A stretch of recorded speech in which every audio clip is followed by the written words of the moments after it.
Howdy partners, it's so good to be here again. It's been a while since I've done this. I've been a little busy lately, not gonna make any excuses, but such is life. Rather than just driving my bones to dust, I'd rather just take a moment to breathe, rest, and enjoy life. But fear not, I'm always watching movies here or there, even if it is in fewer quantities, and here I am once again to talk about a film.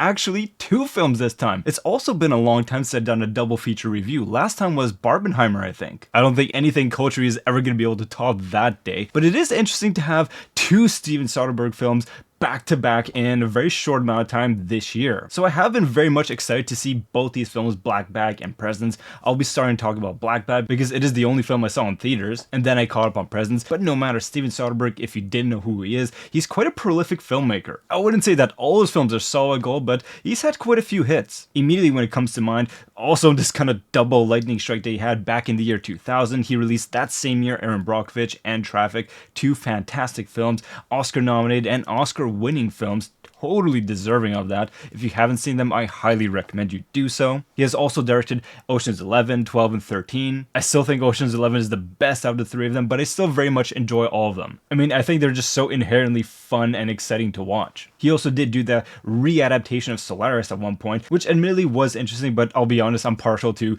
the original classic 1972 film by Andrei Tarkovsky. If you haven't seen that version of Solaris, oh my god, that is a poetic piece of cinema and a one-of-a-kind film and truly one of the defining films of the 70s decade. Getting back to Steven Soderbergh here, he also did make that gigantic two-part Che film, that epic biographical film of Che Guevara, helmed by Benicio del Toro, and his first film, Sex, Lies, and Videotape, is a film that I regret to inform I have yet to see, and from what I hear, it's still to this day considered to be his best film, so I really should get onto that. And on top of all that, he even directed Magic Mike of all films. So as you can see, this guy has quite a lot of range. But coming back to the present day, starting with Black Bag, this is a film that came out in theaters not too long ago. This is in part a very meticulous espionage story, mixed with a bit of a marriage drama. Here we follow the story of George Woodhouse, who is an intelligence agent for the United Kingdom, and the film starts off with a discussion with one of his colleagues who is informing him of potential suspects who may have betrayed the United Kingdom. There's this MacGuffin technical asset that is being pawned off to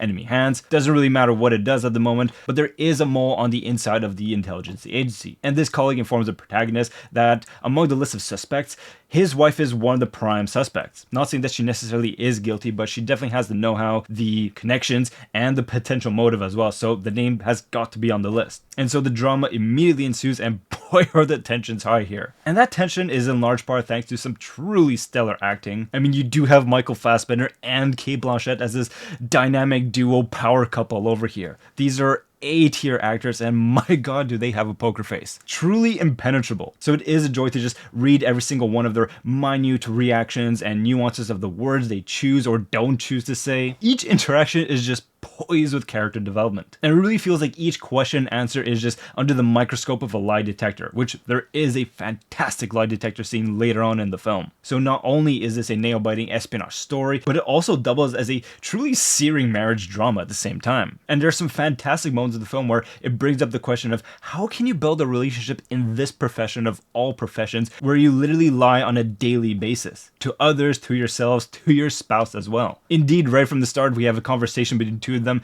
and one of them answers like, I can't talk about that, Black Bag, which is where the title of the film comes from. So right from the start, this was a truly gripping experience. One of the early scenes of the film is this dinner party where not only the wife is going to be there, obviously, but also all their colleagues who are potential suspects in betraying the United Kingdom. And I was just drinking in every word, reaction, non-reaction, and how they would interact with each other. There are many interesting revelations within that one scene, but never quite enough info to come to a conclusive decision. I really do love the way the protagonist approached this scene, because he did kind of propose this game to ask a question, to just see how people would react, and he likened that to this idea of throwing a rock in the water and to see the ripple effect. Not necessarily at the table, well, that as well, but also to see the cascading effects after today's evening. So there is something very conniving and manipulative in a very masterful way. It's really engrossing. And there is something very reminiscent of a Agatha Christie murder mystery over here. especially when you consider that everyone here is suspect. And of course, there is an explosive finale at the end of the film. Once again, very reminiscent of someone like Hercule Poirot, who would kind of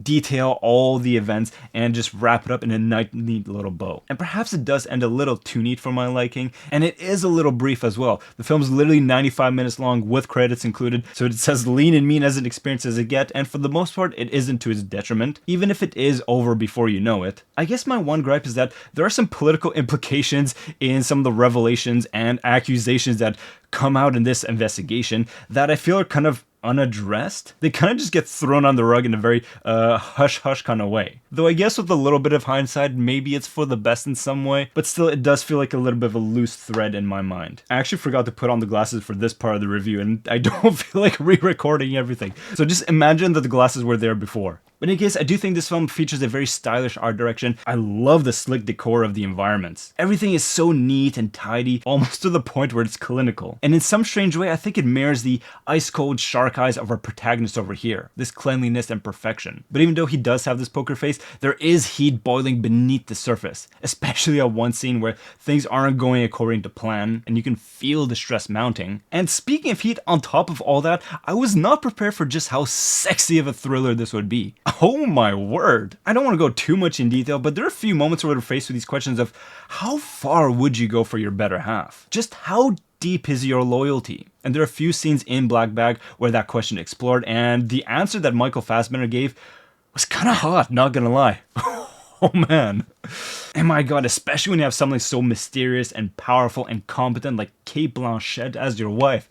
Good God. Not only is she intelligent and seductive, but she's also clearly a little dangerous. I mean, she is a fully trained international spy after all. So yeah, I love this film. This is at least an 8.5 out of 10. Continuing with the second part of the review with Presence, this is a film that came out in theaters sometime at end of January. I'm not too sure because it did fly a little bit under my radar. I was a little bummed out by that, but I'm glad to have caught up with it now. I rented on Prime Videos for like $6 or so. Totally worth it. I'm glad I caught up with this one because I went in this film with zero expectations. Literally the only thing I knew was that this was a Steven Soderbergh film, but I was rather shocked by the end of it. And I really don't want to spoil anything, so if you're in any way interested about this film, I suggest you shut this review off immediately and go check it out because it is quite an interesting little supernatural horror flick. God, this is a little annoying. This is a really ghetto ghost costume I made up over here, but I'm going to commit to the bit over here and just have fun. Anyways, Presence is a supernatural thriller film, as I mentioned, and here we follow the story of this family that moves into their new home over here in the suburbs, and it is immediately apparent that they're not quite alone in this home. This is conveyed through this omnipresent-like camera in this first-person perspective that is quite literally floating through the house. And word of warning, you might get a little nauseous with a bit of motion sickness if you are sensitive to that. The movement of the camera is quite unsettling and uncanny, and more than anything, the cinematographic experience of this film I would categorize as eerie. And it is technically impressive to see these extended single shot takes that are traveling through several rooms in the house, and they also contain numerous emotional character development moments throughout these scenes. Some of these chapters are quite short, but a handful of them are quite long and complex, so this was an impressive feat. And speaking of the emotional character development moments, I do love the acting in this film. The family dynamics feature these very complicated emotional ranges over here. We clearly see that there's a bit of an emotional divide between some of the family members. Clearly we see one of the parents has a favorite amongst the two children, and this is something that creates a bit of a discordance in the family dynamics. And I do find it interesting how we're being fed these like breadcrumb details of some past traumas that happened. But more than anything, I think it was the look that really caught my attention. The eye contacts in this film are potent, and it is something that you're going to be hyper vigilant for. Now, personally, I didn't know any of the other actors in this film, but of course Lucy Liu is here, and she's always great. And of course, as always, I don't want to spoil any details, but there is one moment in particular that I felt was quite harrowing. In fact, it kind of shook me to my core. And speaking of which, as a horror film, was it scary? You know, it's not exactly the most obvious answer to give, but I do think the film has a very interesting progression. For me, it started off intriguing, especially with this very novel first-person experience where we're clearly seeing the whole film through the lens of this presence, whatever it is. And there's something almost voyeuristic about that experience. In fact, it has this very David Lynch-esque vibe about it, especially those closet scenes. My mind was instantly going to Blue Velvet. But then as the film would progress, we get these red flag moments that were truly unsettling and left me a little worried for what was coming next. For a long part of the film, I was just waiting for the jump scares to happen, and whatever did happen, it was never quite what I was expecting.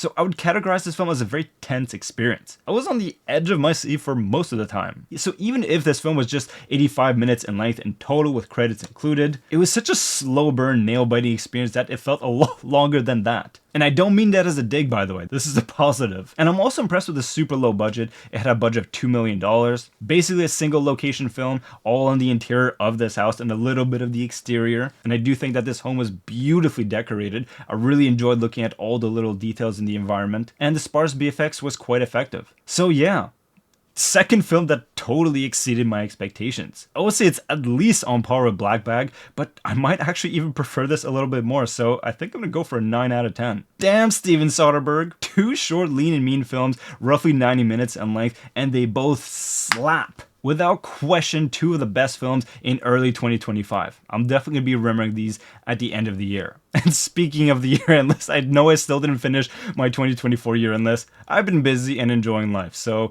I am not going to apologize for that. But it is coming. One day. So with all that being said, wishing you and your loved ones nothing but the best. As always, take care and I'll talk to you soon. Bye.